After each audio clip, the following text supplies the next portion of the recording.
Hello viewers, welcome to खरी बात। मैं हूं रजनीश कुमार। आज हम बात करेंगे हनी सिंह पर आए कोर्ट के फैसले की। राहुल जी, हनी सिंह पर कोर्ट ने कहा है कि उसके गाने सुनकर हमारा सिर शर्म से झुक जाता है। इस पर आप खरा खरा क्या कहेंगे? देखिए, मैं अपने विचार से मानता हूँ कोर्ट ने जो भी लाइन टिप्पणी की है वो सही टिप्पणी की है। क्योंकि कई बार क्या होता है कि गायक अपनी हदों को पार कर जाता है। जिस गाने को लेकर ये शोर उठा है सही भी उठा है, उसमें वाकई उसने कुछ चीज़ों की लिमिट को क्रॉस किया हुआ है। एक बलात्कारी को एक हीरो बनाना समाज के अंदर कहाँ का एक सही काम है। आपके अपना परिवार भी है, आपके बच्चे भी हैं, वो सुनेंगे तो वो क्या सोचेंगे। आप औरों का नहीं, अपने परिवार का ध्यान रखिए। क्या कुछ पैसे कमाने के लिए आप कुछ भी कर जाएंगे? क्या आप सब कुछ सारी चीज मान मर्यादा को, संस्कारों को, सबको दाव पे लगा देंगे? जिस गाने पे ये फैसला लिया गया है वो कोर्ट का सही फैसला, मैं इसका पुरजोर समर्थन करता हूँ और उन पे कड़ी कार्रवाई होनी चाहिए ताकि आगे से कोई ऐसा दुस्साह ना करे और समाज में इस तरह की बेहूदगी और गंदगी ना फैलाए।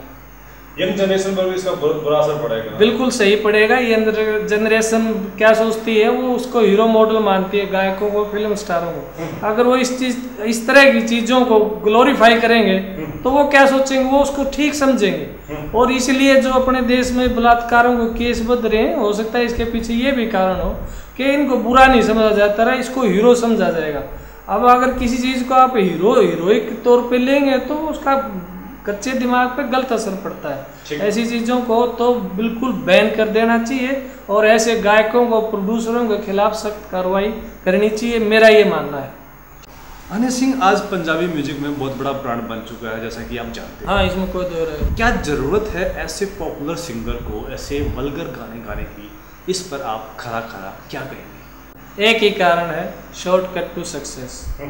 आजकल की नई पीढ़ी को क्या है कि फटाफट बहुत कुछ बहुत जल्दी चाहिए। उसके लिए सभी तो नहीं कहता, लेकिन कुछ डेस्परेट ऐसे हैं आर्टिस्ट, गायक लगा लो या फिल्म आर्टिस्ट या कोई और, वो इस तरह के तरीके अपनाते हैं जो कि समाज के लिए खतरनाक साबित होते हैं।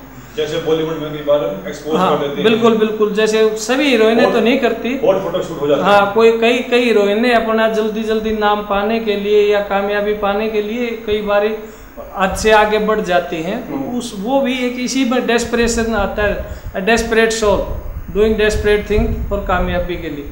तो वही ये चीज़ है, इस तरह के गायक यही काम करते हैं कि वो फिर समाज को, अपनी जिम्मेदारी को, कला को, किसी चीज़ की तरफ ध्यान नहीं देते। उनका मकसद एक ही होता है कि बस किसी तरह कामयाबी मिल जाए एक बार। किस तरह मिल जाए, वो लंबी रहेगी या नहीं रहेगी, वो इस चीज़ को नहीं सोचते, लेकिन कामयाबी चाहते हैं। लेकिन वो एक चीज़ नहीं समझते कि शॉर्टकट टू सक्सेस कभी भी कामयाब नहीं होता। लंबे रन में हमेशा आदमी ऐसा फेल ही होता है। अब ये चीज़ उनको कौन समझाए? ये उनके घर वाले समझाए या वो खुद समझे। लेकिन इस तरह की जो काम करता है शॉर्टकट सक्सेस कभी कामयाब नहीं होता। मैं तो ये मानता हूँ ये तरीका ही गलत है, समाज के लिए और खुद के लिए भी। आप समाज के लिए अपनी जिम्मेदारी नहीं समझते, लेकिन अपने लिए भी समझिए कि वही कलाकार इस तरह के तरीके अपनाता है, वो कभी कामयाब नहीं होता, लंबे रन में नहीं चलता। लंबी रेस का घोड़ा साबित ये कह रहे हैं कि अगर इस तरह के हथकंडे अपनाए जाएं तो वो सक्सेस भी अगर मिल जाती है तो वो लंबी नहीं चलती। नहीं, वो लंबी रेस का घोड़ा किसी भी सूरत में कामयाब नहीं होता। आप किसी भी उदाहरण को पीछे के देख लीजिए, इतिहास उठा के देख लिए, हमेशा ऐसे घोड़े कुछ देर चमके हैं, वो घूम के तुतारे की तरह एक बार चमक हुई और ख़त्म हो गई। राहुल जी, एक नियम सुना है कि जो बिकता है वही बनता है, यानी कि निर्माता वही बनाने की कोशिश करते हैं जो जनता पसंद करती है। तो ऐसे गाने कहीं ना कहीं जनता पसंद करती है तभी बनते हैं।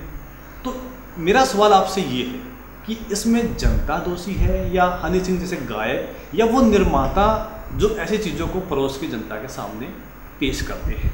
इस पर आप खरा खरा क्या कहेंगे? देखिए, कुछ हद तक आपका कहना सही है कि बाज़ार में वही माल आता है जो बिकता है, लेकिन उसका एक बहुत छोटा सेक्शन होता है। पूरी सोसाइटी अगर ऐसी होती तो इसके खिलाफ विरोध में आवाज़ नहीं उठती। आप कुछ लोगों की ज़रूरत की पूरी करने के लिए आप बहुमत को नाराज़ करें या उनके ऊपर गलत असर डालें, वो एक अच्छी बात नहीं है। इसके लिए मैं मानता हूँ कि निर्माता ज़्यादा दोषी होता है, उसको ज़्यादा पैसे कमाने चाहिए। वो ये भूल जाता है कि क्रिएटिविटी और वल्गरिटी में बहुत ही बारीक वो अंतर होता है, और वो कई बार उसके ज़्यादा जल्दी पैसे कमाने के चक्कर में उसको क्रॉस कर जाता है। कई बार अननोइंगली भी हो जाता है, आर्ट के चक्कर में कई बार अननोइंगली भी हो जाता है। लेकिन मोस्टली आजकल क्या हो रहा है कि फूड परोस के जल्दी जल्दी 2 पैसे कमाने के चक्कर में इस तरह के गाने बन रहे हैं।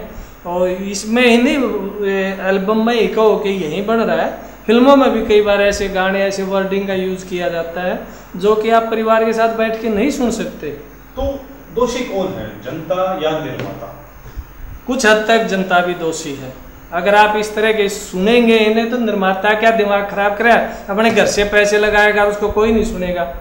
जनता अगर टोटली इस तरह की चीज़ों को एंटरटेन करना बिल्कुल ही बंद कर दे तो निर्माता तो, आप अगर भजन सुनना पसंद करेंगे तो वो देने लग शुरू कर देगा।